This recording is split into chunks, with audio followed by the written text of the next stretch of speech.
Hey guys, welcome back to the channel. Mr. Wiz here. If you are new to this channel, we build video games. So right now we're working our way through a Unity course. Specifically, we started this project a couple videos ago where we are making a 2D mobile game. And this is what we've got so far. We've got a player that can move left or right depending on tapping on the screen. We have objects that fall from the top of the screen. So our goal today is to start working on the collisions so that when we hit the objects, things happen, right? Maybe it's a good thing, maybe it's a bad thing, really depends on how we build the game. But we want things to happen when we hit our objects. The only thing I didn't finish in the last video, we had the randomness going on here, which you can see, which is pretty great, but I couldn't figure out a good speed. So what I want you to notice right now is on this tablet, which is a pretty large device, I have my speed set to 0.5 for the spawn interval, and that actually seems to work really good for this size screen. But what I noticed is that when I switch the screen over to a much smaller screen, like the Galaxy Z Fold, which is the smallest one in my simulators, that is way too fast for this device because you don't have as much room. So now it seems like I'm kind of overwhelmed with how quickly things are spawning here. This would be a very difficult game to play if it's the same spawn interval on all my devices. So I had this thought, you don't have to do this if you don't want to, but I thought, would it be interesting if the spawn interval changed depending on the size of the screen? And it really shouldn't be that hard to do because we already have variables that are changing based on the size of the screen. The screen width in meters variable that we made, it sets up the boundary. And if it's a large phone, the boundary is larger than on the smaller phones where the boundary is smaller, right? So I thought it might be interesting to adjust the game manager slightly so that the spawn interval, instead of being a number that I pick, it becomes calculated based on the screen width in meters. So like I said, you don't have to do this if you don't want to, but I'm going to do it so that after the screen width in meters is calculated, the spawn interval gets calculated as well. And it gets set to, now here's where it gets interesting. As the screen width in meters gets larger, I want my spawn interval to get smaller. So they're disproportionate. As the one gets bigger, the other one should get smaller. The wider the tablet, the faster they should spawn is the idea, right? So basically, the only way I could think to do that would be with division. So if I did like subtraction, for instance, if the width got wider, even though it's subtracting, it's still going to be a bigger number. But with division, I can have the disproportionate relationship that I'm looking for here. So here's what I mean by that. Let's say I set this up to 1 divided by the screen width in meters. Now, I don't know if that's actually the number I want to go with here. We'll have to test it out and see what I think when I play it. But if I used 1, then when the screen width in meters is 4, 1 divided by 4 is 0.25, and the spawn time would be 0.25, which is really fast. That might be too fast. And if the screen width was 3, then the spawn time would be 1 divided by 3, or 0.33. If the screen width was 2, then it would be 1 divided by 2, or 1/2. You know, now I'm saying out loud, that does seem really fast. Let's change it. Instead of 1, let's try 2. I feel like 2 would probably be a better fit. So 2 divided by 4 would be 0.5. 2 divided by 3 would be 0.66. 2 divided by 2 would be 1. And then 2 divided by 1 would be 2. So for the super skinny Z Fold, the speed would be 2. And on the wider devices, it would be much faster. Let's test it out. Control S.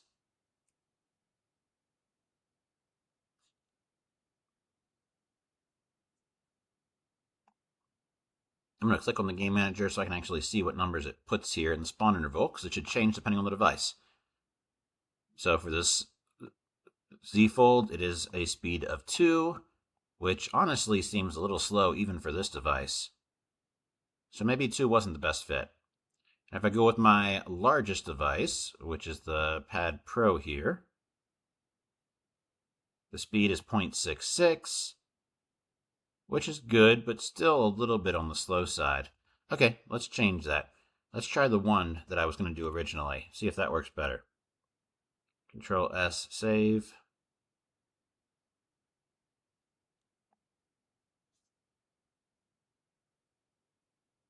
So on my largest device, the speed is now 0.33. Okay. That actually seems pretty reasonable. Ooh, it's a little hard, but it's playable, which is what I'm looking for, right? Challenging, but not impossible. if I'm trying to avoid these objects, this is still a playable speed. All right, let's try the small device.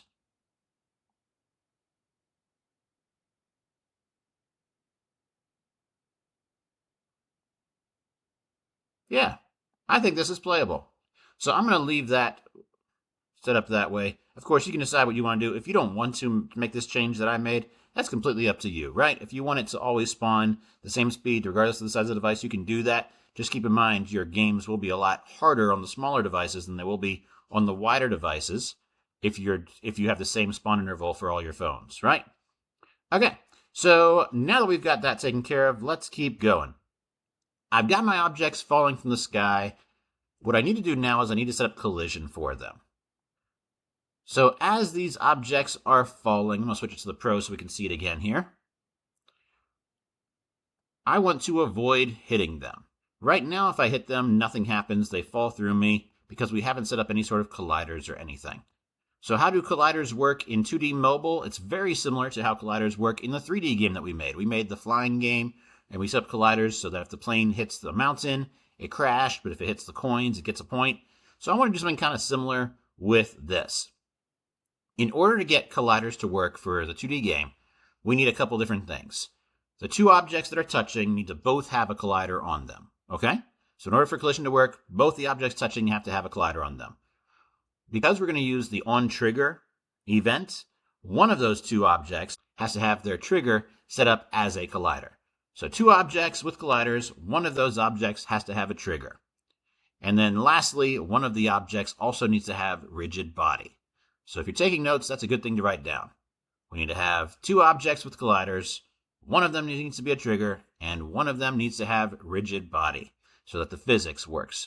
Okay, so what I need to do now is I need to decide which objects I'm going to put as the rigid body, which object I'm going to set as the trigger, but both objects have to have a collider. So basically, all of my sprites are going to need to have colliders. That we know for sure.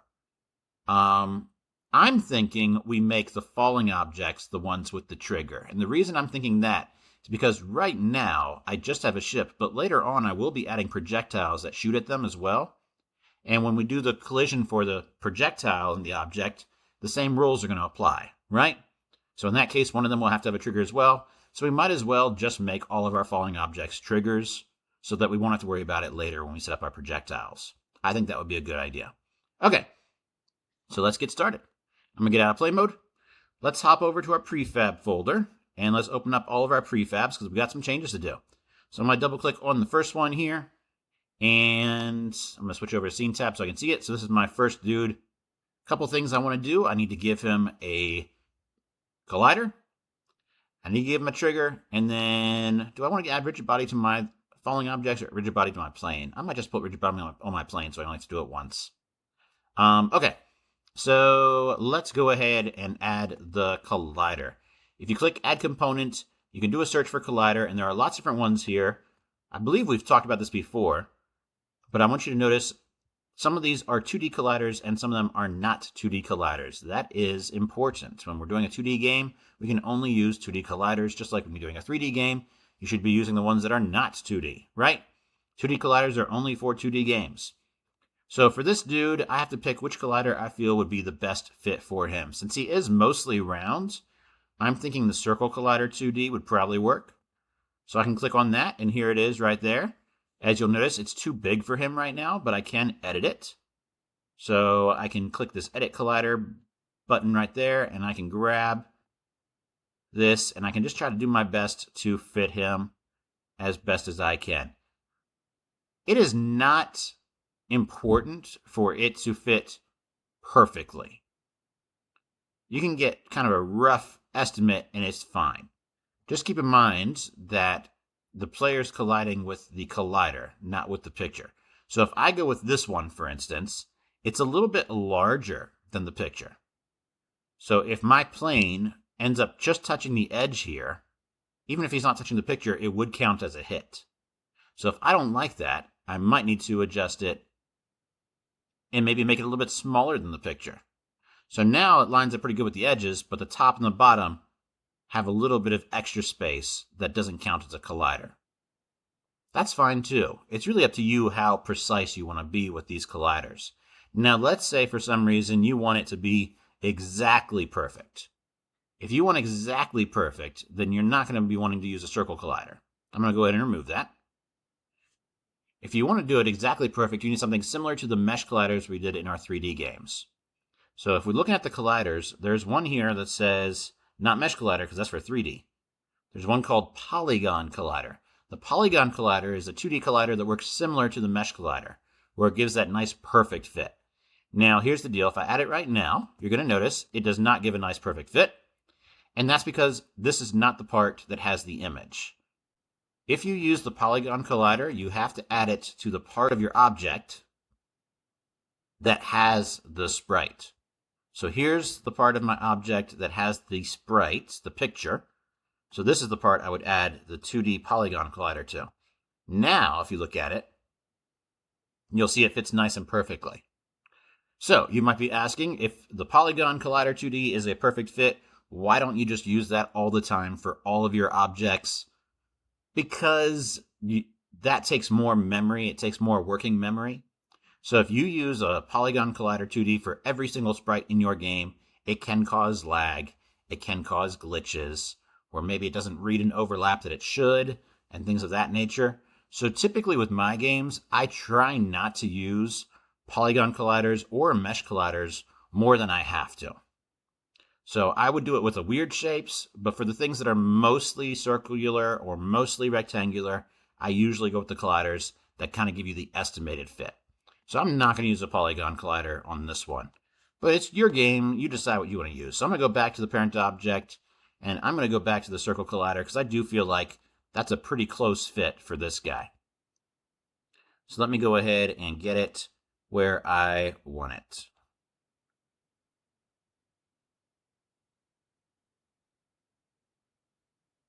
Maybe if I go with the farther edge here. Yeah, that's pretty close. I'm not too worried about it hitting the exact top or the top bottom, but I do want it catching the left and right sides. All right, we did say that we were going to set up our falling objects as triggers, so let me go ahead and do that as well. There we go. So I've edited the collider. I set it up as a trigger. Now I'm just going to save it by clicking on the little arrow right here and save. That was only my first one, so let's do the others real quick. My asteroid, once again, is mostly round, so I'm going to do a circle collider. Close, but no cigar. Let's get a little bit closer to it so we don't have as much empty space around it. I kind of like that. Obviously, it's a little bit smaller in the actual picture, but it's close. I like it. Gotta set up as a trigger. Don't forget to set up each of these as a trigger. Oh, you know what I forgot to do? Well, we can do it later. Ship. Now, this one is not a circle, so I gotta be a little bit more creative with this one. There are other options here. Box collider would be for something kind of rectangular. This is not really rectangular either. Actually, this one to me looks closest to a capsule collider. The problem is getting it set up correctly, because capsule colliders are usually either vertical or horizontal. Getting it the right size for this, I don't think that's going to work very easily. You know what? This might be a situation where I should put it on the child object instead of the parent object, because I did rotate the child. So if I put the capsule collider on the child, maybe it'll fit better.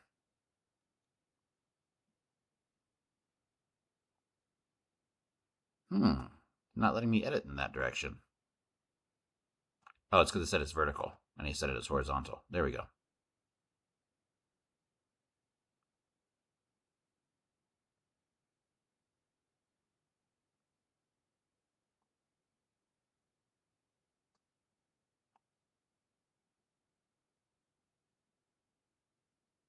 So once again, it's not a perfect fit, but that's pretty close. So I gotta set it up as a trigger. Boom, boom, boom. Save. Go to the next one. I'm gonna do the same thing since it's the same image. I'm gonna add a capsule collider to the child object. Set it up as horizontal. Set it up as a trigger. Edit it so that it fits the ship. Mostly.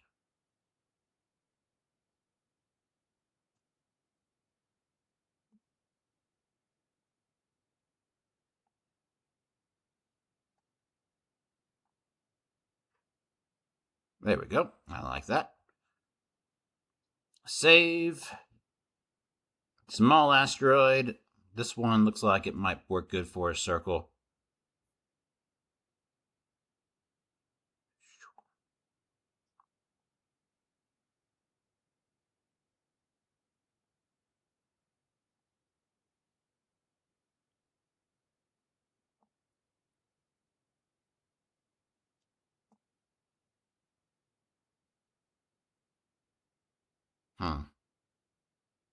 I'm not sure if that's the best fit or not. Let me see what a capsule collider would look like for that. Capsule collider 2D. Could I get that to fit a little bit better, maybe?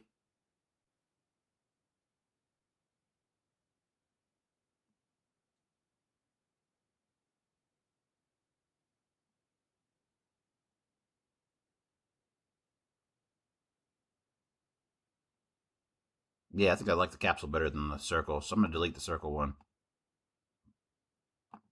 All right. Set it up as a trigger. Make sure it fits pretty close. Doesn't have to be perfect. There we go. All right. So I've got that set up as a trigger, got the collider set up. Let me just make sure I did that correctly for all of them. Trigger and collider. Trigger and collider. Trigger and collider. Trigger and collider. Okay, so all of my following objects now have a trigger and collider on them. What I was going to say earlier, when I was editing these, is I should probably also, then now would be a good time to set up the tags. So right now all my obstacles are set up as untagged. So I'm going to go ahead and create a new tag for them. There's nothing here for like enemy or obstacle. So let's just go ahead and create a new one. What do I want to call it? Do I want to call it enemy? Do I want to call it obstacle? I'm going to call it enemy. All right. So I'm going to set up all of my prefabs as enemies as well. So enemy, enemy, enemy. Now keep in mind, if I had a whole bunch of these, I could have selected them and just done them all at once using the old shift trick I've told you guys before. If you click on one, hold down shift, click on the other one, and it does them all, right? I could have done that, saved myself a couple seconds.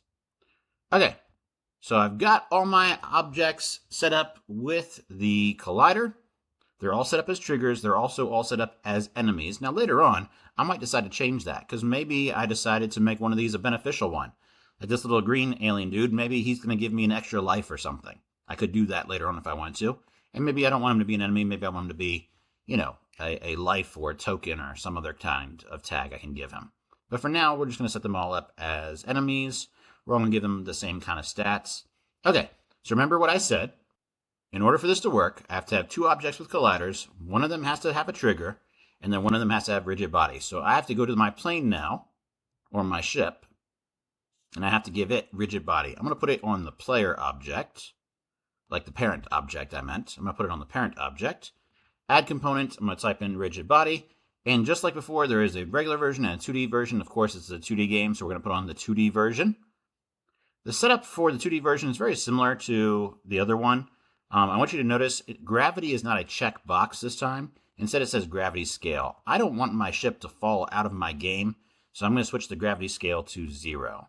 So we're taking gravity off of the ship, okay? I also need to give my ship a collider. I haven't done that yet. So let me zoom in on it here. Let's give it a collider. Decide what would best fit this shape. You know, for this one, I might actually do the polygon collider. Just because it is so important, it is the main player. So just kind of having an estimated shape, I feel like wouldn't be the best fit. So I'm going to do the polygon collider 2D for the player. Oh, doesn't work on this one because this does not have the picture. Let me remove it.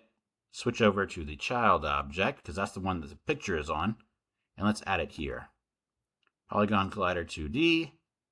And you notice it is a perfect fit. We do not need to turn on trigger for this one because our following objects have trigger.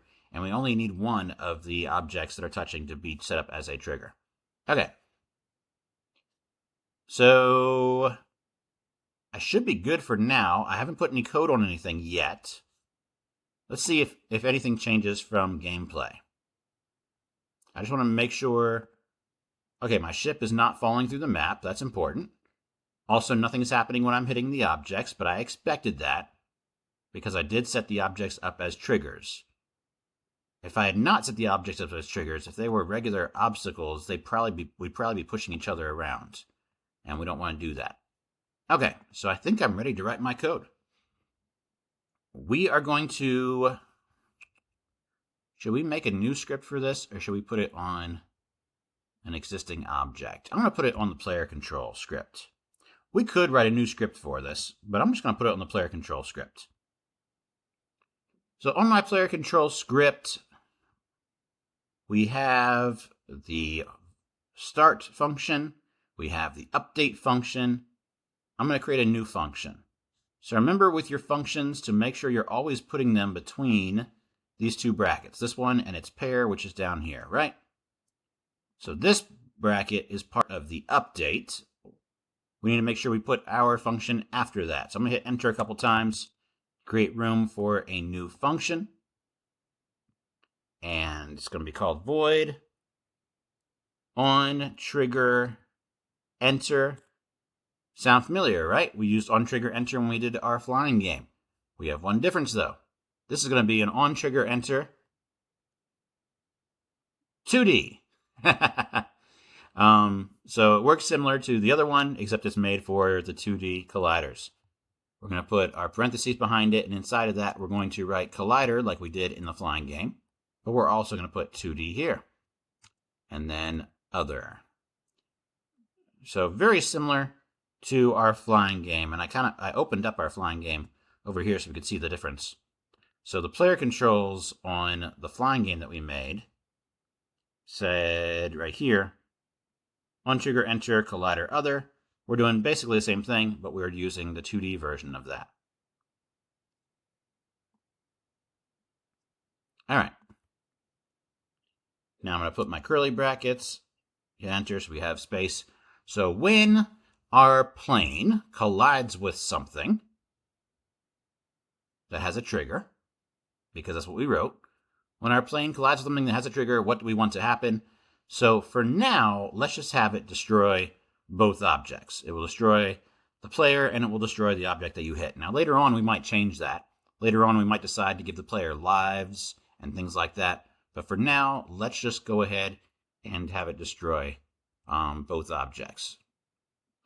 So destroy, parentheses, game object,